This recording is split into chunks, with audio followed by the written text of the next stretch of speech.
안녕하세요. 지준입니다. 오늘은 주식 공부를 어떻게 해야 좀 더 효율적이고 더 빠르게 성장할 수 있을지에 대해서 말씀드려 보도록 하겠습니다. 어디까지나 제 기준이니까 참고만 해주시길 바랄게요. 우선 첫 번째로 뉴스를 봅니다.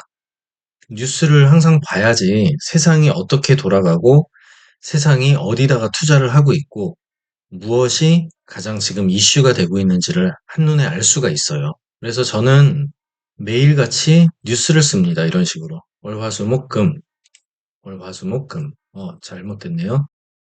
이런 식으로 공휴일 제외하고 항상 뉴스를 씁니다. 제가 뉴스를 쓰는 방법은 원래 뉴스를 읽고 제 언어로 번역해가지고 썼었는데요. 지금 거의 스크랩 해오는 수준입니다. 너무 힘들어서 한경 뉴스를 많이 보고 있고요. 한경 뉴스를 보시면은 제목만 이렇게 먼저 봅니다. 제목만 보고 중요할 것 같은 부분만 뉴스로 읽고, 예를 들어서 삼성전자 엔비디아에 HBM3 공급한다. 이 기사를 읽어보면은 어제 왜 삼성전자가 6%나 올랐는지 알 수가 있죠. 그리고 어제 왜 반도체주가 그렇게 강한 모습을 보였었는지 알 수 있습니다. 단지 좋은 주식이라서 오른 게 아니고 이런 이슈가 동반을 해주니까 오를 수 있었던 겁니다. 그래서 소문에 사서 뉴스에 팔라라는 얘기가 있죠, 보통. 뉴스는 알겠는데 소문은 어디서 듣냐?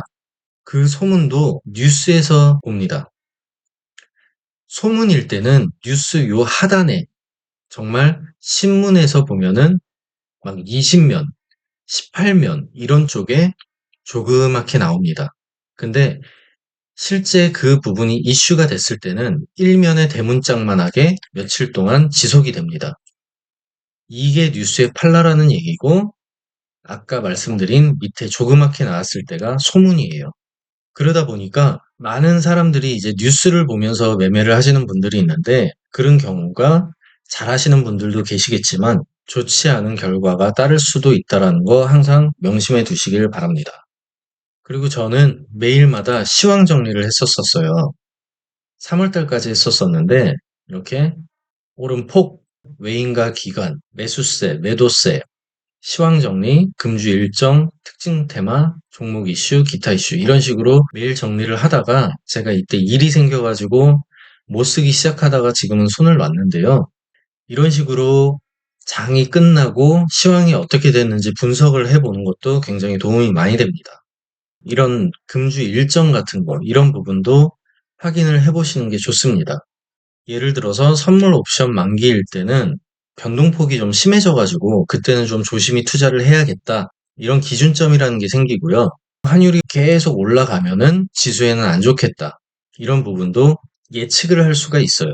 그런 부분들 확인해 주시고요. 뉴스 읽기가 굉장히 귀찮으신 분들은 저처럼 이렇게 매일같이 시황 정리라든지 뉴스 정리를 하시는 블로거 분들이 굉장히 많으세요. 그런 분들을 이용해서 뉴스나 시황 정리를 간략하게 정리해 보시는 거 굉장히 추천드립니다. 그 다음에 확인해야 될 부분이 오늘 어떤 종목들이 상승을 했는지 그 부분들을 확인을 해줘야 합니다. 상한가는 어떤 종목들이 갔는지 상승은 어떤 종목들이 해줬는지 저는 대략 9%에서 10% 정도 이 정도서부터 시작해서 제일 상승률 높은 종목까지 확인을 매일같이 해줍니다. 안타를 치시는 분들은 재무제표까지는 확인을 하실 필요는 없지만 만약에 스윙이나 중장기나 장기 투자를 하시는 분들은 꼭 재무제표 같이 확인을 해주시고요. 그리고 어떤 뉴스가 나오는지, 그리고 개별 뉴스는 어떤 게 있는지 이런 부분들을 전부 다 확인을 해주셔야 합니다. 단타를 치시는 분들은 최소한 이 종목이 어떤 이슈로 오르고 있는지 정도는 확인을 해주셔야 해요. 아까 삼성전자, 어제 삼성전자가 많이 상승을 해줬었는데 그 이유를 아까 같이 찾아봤죠. 엔비디아에 HBM3 공급한다. 이 종목 같은 경우도 HBM 관련주예요. 그러니까 당연히 돈이 들어오겠죠, 당일은. 돈이 들어오는 날이다 보니까 재무제표까지는 굳이 확인을 할 필요가 없습니다. 물론 재무제표까지 확인을 하신다면 더 좋겠지만 어쨌든 이런 종목 분석을 할 때는 저는 재무제표까지는 안 봅니다. 그냥 차트만 보고 하는데 이 차트를 볼 때 오늘 것만 보는 게 아니고 최소 이틀, 3일, 4일 뭐 이 정도 전까지는 같이 봅니다. 왜냐하면은 차트는 이어지는 거기 때문에 오늘 하루만 놓고 보기에는 분석이 잘 안 되죠. 자, JT를 한번 분석을 해보자면은 여기 제가 주요 라인을 몇 개를 그어 놨습니다. 당일 시작을 했을 때 상승을 했죠. 그런 다음에 하락을 해줍니다. 근데 이런 얘기 들어보셨죠? 세력들이 다른 건 다 속여도 거래량은 못 속인다. 이 거래량이 나왔을 때 장대 음봉을 만들어줬어요. 윗꼬리를 달고. 그러면 이게 과연 세력들이 팔고 나간 것인가? 아니면 개미털기를 하는 것인가? 이 부분은 이때 아무도 몰라요. 이건 세력들밖에 모르겠죠. 근데 여기 제가 그어놨었던 요 선, 이 선을 종가상 이탈을 안 하네요. 그리고 당일 저가인 이 부분도 이탈을 안 하고 다시 상승을 해줍니다. 그러면은 요 부분에서 돌파를 할 때 매수를 할 수도 있겠죠. 아니면은 눌림이 나올 때 여기를 또 다시 지지를 해준다. 이런 식으로. 여기서 매수가 들어가가지고 이쪽 부분에서 팔 수가 있겠죠. 이쪽 부분에서 팔았는데 다시 횡보를 해준다. 그러면은 여기서 다시 매수를 할 수도 있고 이 정도 수익을 챙겨서 나올 수도 있겠죠. 이런 식으로 시나리오를 한번 그려보는 거예요. 시나리오를 한번 그려봐서 내가 어떤 식으로 매매를 했으면 어떻게 됐었겠구나. 이런 부분들을 매일같이 전 종목을 확인을 해줍니다. 자, 그 다음에 중요한 게 제가 오늘 매매를 했다면은 거기에 대한 복귀예요.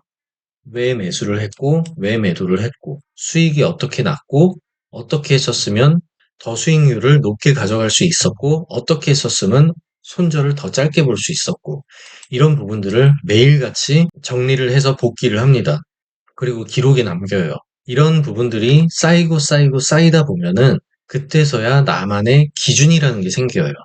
주식이 이제 어렵다라고 하는 것은 절대적인 게 없어요. 매일같이 변수가 너무 많이 일어나는 장이기 때문에 그 장에 맞춰서 어떻게 대응을 하는지가 주식이기 때문에 복귀를 많이 하시다 보면은 그런 부분들이 쌓이고 쌓이고 쌓여서 나만의 기법이 비로소 생겨나는 겁니다. 그리고 단타나 스윙이나 중장기나 제가 볼 때는 다 방법은 거기서 거기라고 봐요. 그래서 나만의 기준이 하나 생성이 되면은 그때서부터는 단타, 스윙, 중장기 모두 다 병행을 하실 수 있습니다. 저 같은 경우는 스윙과 단타를 병행을 하고 있고요. 그렇다고 해서 단타를 매일같이 하진 않습니다.